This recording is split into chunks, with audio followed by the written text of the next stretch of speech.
Hampir 3000 tahun lalu, dunia Yunani kuno melahirkan salah satu karya sastra paling berpengaruh sepanjang sejarah. Odyssey, puisi epik yang secara tradisional dikaitkan dengan Homer. Bersama Iliad, karya ini menjadi fondasi sastra barat. Jika Iliad menyisahkan perang Troya dan kemarahan para pahlawan, maka Odyssey menceritakan apa yang terjadi setelah perang usai.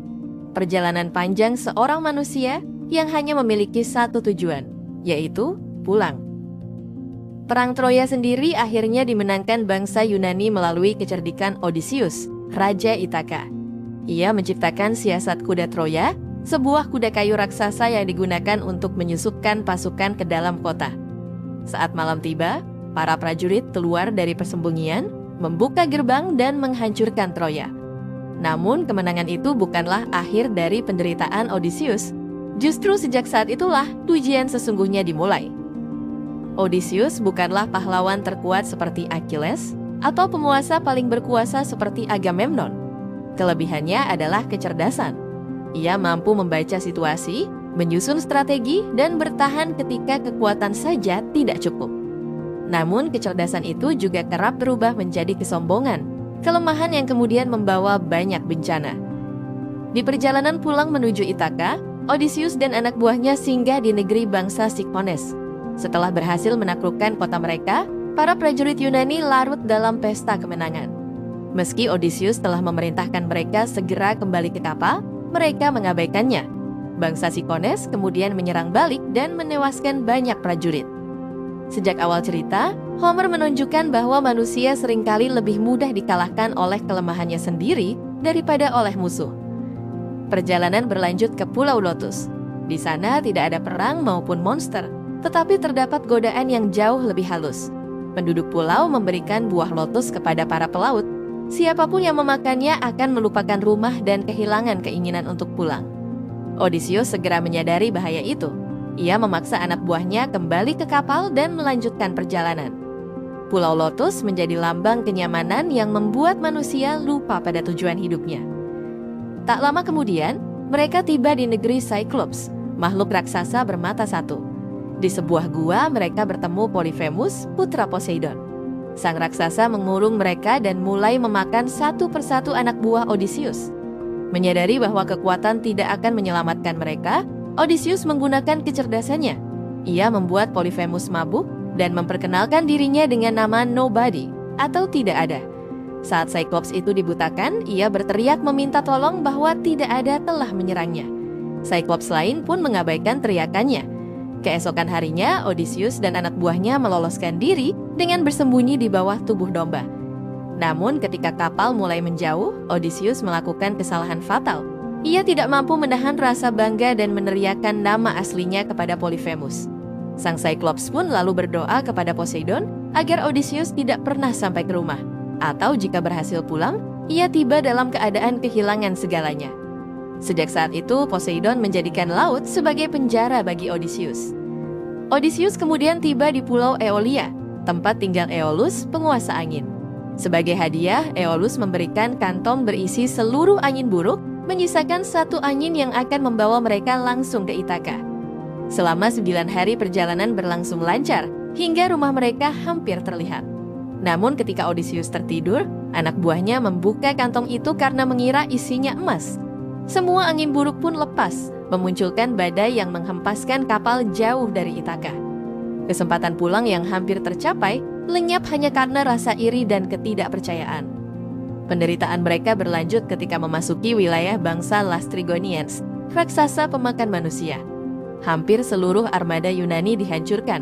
Dari puluhan kapal yang berangkat dari Troya, kini hanya tersisa satu kapal milik Odysseus. Perjalanan membawa mereka ke Pulau Haiya, tempat tinggal penyihir Circe. Ia mengubah sebagian anak buah Odysseus menjadi babi melalui sihirnya. Dalam perjalanan menyelamatkan mereka, Odysseus bertemu Hermes yang memberinya tanaman ajaib bernama Moly sebagai penangkal sihir. Berkat perlindungan itu, Circe gagal mengutuk Odysseus. Ia akhirnya mengembalikan para prajurit ke wujud semula dan bahkan membantu Odysseus dengan memberikan petunjuk mengenai jalan pulang.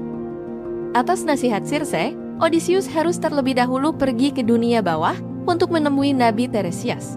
Di sana ia mendapat peringatan agar tidak menyentuh ternak suci milik Helios, dewa matahari. Jika larangan itu dilanggar, kehancuran tidak dapat dihindari. Selain Tiresias, Odysseus juga bertemu roh ibunya, serta para pahlawan perang Troya yang telah gugur. Pengalaman itu mengingatkan bahwa kemenangan sebesar apapun tidak mampu mengalahkan kematian. Setelah kembali ke dunia manusia, Odysseus menghadapi Sirens, makhluk yang memiliki nyanyian begitu indah hingga mampu memikat siapapun menuju kematian. Ingin mendengar lagu mereka tanpa binasa, Odysseus menyuruh anak buahnya menutup telinga dengan lilin, sementara dirinya sendiri diikat erat pada tiang kapal. Saat nyanyian itu terdengar, ia memohon untuk dilepaskan, tetapi anak buahnya justru mengencangkan ikatan. Disinilah tampak kebijaksanaan Odysseus. Ia selamat bukan karena tidak memiliki kelemahan, melainkan karena memahami kelemahannya dan mempersiapkan diri sebelum godaan datang. Sesudah itu, mereka harus memilih antara dua bahaya, yaitu Scylla, monster laut berkepala banyak yang akan memangsa beberapa awak kapal, atau Charybdis, pusaran raksasa yang mampu menelan seluruh kapal. Odysseus memilih melewati Scylla. Ia sadar sebagian orang akan mati, tetapi keputusan itu menyelamatkan lebih banyak nyawa. Seorang pemimpin terkadang harus memilih kehilangan yang lebih kecil demi mencegah kehancuran yang lebih besar. Akhirnya mereka tiba di Pulau Thrinacia, tempat ternak suci Helios. Meski telah diperingatkan, badai membuat mereka terjebak hingga persediaan makanan habis. Dipimpin Eurylochus, para prajurit menyembelih ternak itu demi bertahan hidup. Helios minta Zeus menghukum mereka. Saat kapal kembali berlayar, petir Zeus menghancurkan kapal tersebut. Semua anak buah Odysseus tewas, hanya Odysseus yang selamat, terapung sendirian di tengah lautan. Arus membawanya ke Pulau Ogygia, tempat nimfa Calypso tinggal. Calypso merawat Odysseus dan menawarkan sesuatu yang tidak dapat diberikan manusia biasa, yaitu keabadian. Jika bersedia tinggal bersamanya, Odysseus akan hidup selamanya tanpa penderitaan. Namun ia menolak. Ia lebih memilih kehidupan manusia yang singkat bersama istri dan anaknya daripada keabadian tanpa rumah. Disinilah Odyssey menyampaikan salah satu pesannya yang paling kuat, bahwa manusia tidak hanya ingin hidup lama, tetapi juga hidup dengan makna. Setelah bertahun-tahun, para dewa akhirnya memerintahkan Calypso membebaskan Odysseus. Ia membuat rakit dan kembali berlayar, tetapi Poseidon kembali mengirim badai hingga rakitnya hancur. Dengan susah payah, ia berhasil mencapai negeri Phaeacians, tempat ia diselamatkan oleh putri Nausicaa dan diterima dengan baik oleh Raja Alcinous. Di istana, seorang penyair menceritakan kisah perang Troya. Mendengar kisah hidupnya sendiri diceritakan orang lain, Odysseus tidak mampu menahan air mata. Ia lalu mengungkapkan identitasnya dan menceritakan seluruh pengembaraannya. Tersentuh oleh penderitaannya, bangsa Phaeacians mengantarnya pulang ke Ithaka. Namun setelah 20 tahun, rumahnya telah berubah.